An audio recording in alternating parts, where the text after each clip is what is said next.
Good evening everyone. मैं सचिन कुमार आज 9 नवंबर 2025 again आपके सामने हूँ। तो आज हम बात करेंगे, मुझे कुछ कमेंट्स मिले हैं जैसे कि कुछ लोग मुझे फ़ोन कर रहे हैं कि टर्मिनेशन क्या है, टर्मिनेशन में क्या नेगेटिव होता है, या फोर्सफुली रेजिग्नेशन में क्या रेमेडीज हो सकती हैं, और अगर हम रिजाइन करें तो क्या होगा, या टर्मिनेट हो तो क्या होगा, आगे नौकरी मिलेगी या नहीं मिलेगी, हम क्या कर सकते हैं, फ्यूचर में एआई क्या करने वाला है। तो आज सब हम बात करेंगे इस टॉपिक के बारे में। तो मैं आपको बताता हूँ पहला पॉइंट कि टर्मिनेशन और रेजिग्नेशन में क्या फर्क है, या सो कॉल्ड फोर्सफुली रेजिग्नेशन में क्या फर्क है।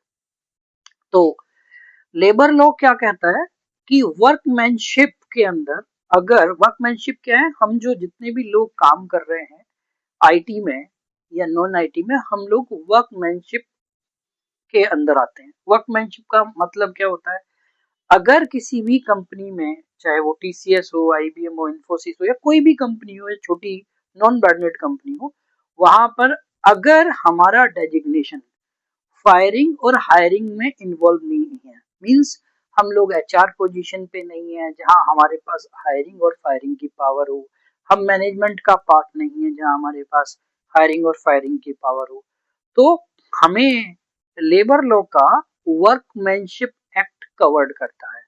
इट मींस, इसका मतलब ये है कि अगर इन कंपनियों में, जहां भले ही हमारी सैलरी 24,000, 25,000, 30,000 से ज्यादा हो, जो कि व्हाइट कॉलर्स में आते हैं एज पर लेबर एक्ट, तो उस केस में अगर कोई हमें टर्मिनेट करता है, वो भी बिना नोटिस पीरियड दिए या फिर इलीगली, मींस कोई रीजन नहीं है उनके पास, जैसा कि पीछे टीसीएस में हुआ है, कुछ लोगों को प्रोजेक्टों में से निकाल के उनका टाइम स्टैम्प शॉर्ट करके, उनकी बिलिंग छोटी करके उनको निकाला गया है। कुछ लोगों का बेंच पीरियड छोटा करके जानबूझ के उसको 1 महीने पे लाके निकाला गया है, क्योंकि जब हायरिंग हुई थी टीसीएस में तब कोई 30 या 35 डेज की पॉलिसी नहीं थी, लेकिन बाद में इन्होंने इस पॉलिसी का इम्प्लीमेंटेशन करके निकाला है। कुछ ऐसे केस भी मेरे पास आए जिन्होंने मुझे पिंग किया कि जानबूझ के उनको पीआईपी में डाला। अभी एक केस ऐसा भी आया कि पीआईपी में डाला और फेल किया गया जानबूझ के पीआईपी में। तो वहां कोई थर्ड पार्टी तो होता नहीं है कि थर्ड पार्टी कोई आके चेक करे कि ये पर्सन ने स्किल्स पास की है नहीं की है, फिर भी उनको निकाला गया है, बिकॉज ये एक उनके लिए बेस था कि पीआईपी में डालो और निकालो। तो ऐसे केसेस में क्या लेबर लॉ आईटी के लोगों को, सो कॉल्ड हम आईटी के लोग हैं, प्रोटेक्ट करता है कि नहीं करता है? तो मैं कहता हूं, अगर आपके पास हायरिंग और फायरिंग पावर नहीं है, आप मैनेजमेंट का हिस्सा नहीं हो, आप एचआर टीम का हिस्सा नहीं हो, तो हाँ, ये आपको प्रोटेक्ट करता है। इसमें अगर आपको इलीगली टर्मिनेट किया गया है, इलीगली मींस आपको कोई रीजन नहीं दिया गया जिसकी वजह से आपको हटाया जा रहा है, आपके खिलाफ कोई अनस्किल्ड की कोई कंप्लेंट नहीं है, आपको हटाया जा रहा है, पीआईपी में आपको डाल के आपको फेल किया गया है, आपको पता है क्योंकि कोई थर्ड पार्टी आके तो ऑडिट करती नहीं, तो भी ये इलीगल टर्मिनेशन ही माना जाएगा। तो ऐसे केसेस में लेबर लॉ आपको रेमेडी देता है कि जाके आप लेबर कमिश्नर ऑफिस में अपनी कंप्लेंट दीजिए, वो कंपनी को बुलाएंगे और आप लोगों के बीच में पैचअप कराने की कोशिश करेंगे। इसी पैचअप के प्रयास में हम लोगों ने एक लड़की का वापस एक्सेस भी दिलाया है टीसीएस में। हालांकि अब वो मूव ऑन कर गई हैं, उनको आगे जॉब मिल गई है तो उन्होंने अब छोड़ा है, लेकिन क्योंकि टीसीएस ने उनका फोर्सफुल इलीगल टर्मिनेशन के खिलाफ अब लेबर कोर्ट में केस फाइल कर रहे हैं, तो आपको ये लीगल रेमेडी देता है। तो आई होप ये आंसर क्लियर है कि हम क्या कर सकते हैं इलीगल टर्मिनेशन के केस में।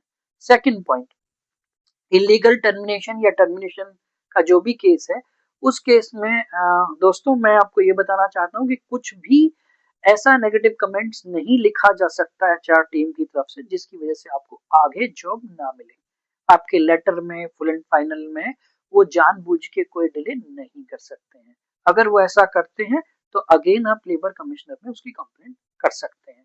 अब आते हैं रेजिग्नेशन की बात, जहां फोर्सफुली रेजिग्नेशन की बात है। तो अगर आपके पास ये एविडेंस है कि आपको उन्होंने रिजाइन करने के लिए मजबूर किया है, ऐसा कोई प्रूफ है जिसमें आपने मेल डाला हो जस्ट आफ्टर रेजिग्नेशन कि आपको ये फोर्सफुली या आपको मेंटली टॉर्चर करके करा गया था, तो आपको ये भी एक रेमेडी देता है लेबर कोर्ट में जाने की, जहां आप ये प्रूव कर सकते हैं कि जो रेजिग्नेशन था या जो एक्सेप्टेंस उन्होंने किया वो आपकी फोर्सफुली या मेंटल टॉर्चर या मेंटल उसका बेनिफिट उठा के किया गया। आपको इतना फोर्स किया गया, आपको इतना मेंटली हरीश किया गया कि आपने वो रेजिग्नेशन का मेल लिख दिया। तो इसको भी आप चैलेंज कर सकते हैं लेबर कोर्ट में, बशर्ते आपके पास सारे प्रूफ हो और आप ये प्रूव भी कर पाए। यानी आपको अपने MOM मिनट्स में ये प्रूव करना पड़ेगा कि आपने उस मेल लिखने के बाद उस ईमेल को डिसऑन्ड किया, या आपने उनको बैक लिखा या बात करने की कोशिश की कि मैं एग्री नहीं हूं, मैंने मेल भले ही लिख दिया but I am not agree with this. तो ये मैं आप लोगों को इसलिए बताना चाहता था। अब कुछ लोगों ने कुछ कमेंट्स ऐसे भी आए हैं कि हमें मूव ऑन करना चाहिए और इस तरह की कंपनियों में कैसे आगे बढ़ें। तो मैं आपको यही कहता हूं कि आप ड्यू डिलिजेंस करें, सारे लॉ पढ़ें, जब आप इंटरव्यू दें हर कंपनी में तो उनकी फायरिंग पॉलिसी के बारे में बात करें। हम हायरिंग के बात करते हैं, हम पॉजिटिवनेस के बारे में बात करते हैं, हम सैलरी के बारे में बात करते हैं। तो आप इस बारे में भी बात करें कि आपके यहाँ PIP होता है कि नहीं होता है।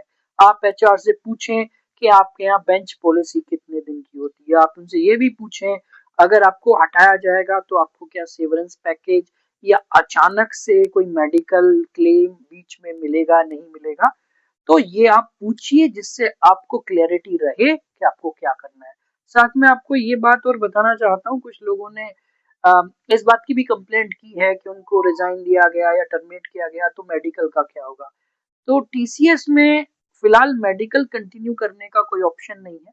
कुछ और कंपनियां लाइक IBM में हम पहले थे, वहाँ ऑप्शन था कि अगर आप रिजाइन भी करते हैं तो मेडिकल आपका through out financial year valid रहता है, क्योंकि आप उसका पैसा पे कर चुके हैं।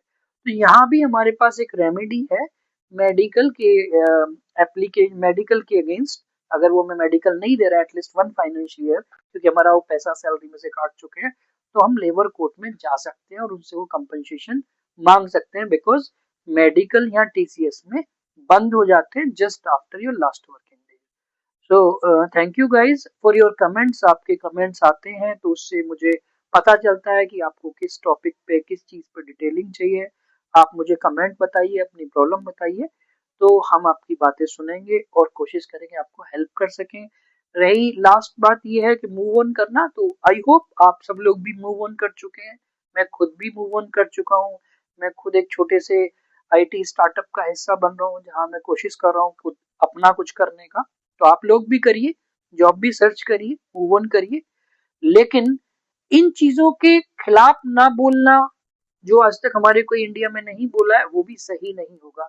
अब ये टाइम आ चुका है जहां AI आ रहा है, जहां बहुत सारी चीजें आ रही है, जहां सिर्फ लोग प्रॉफिट के लिए, जैसे TCS ने 12,000 करोड़ का प्रॉफिट बुक किया है, वो चाहती तो वो बहुत लोगों की जॉब बचा सकती थी या उनको 5 महीने 6 महीने पहले बता सकती थी ताकि वो तैयारी कर सके, उनकी फैमिली सफर ना करे।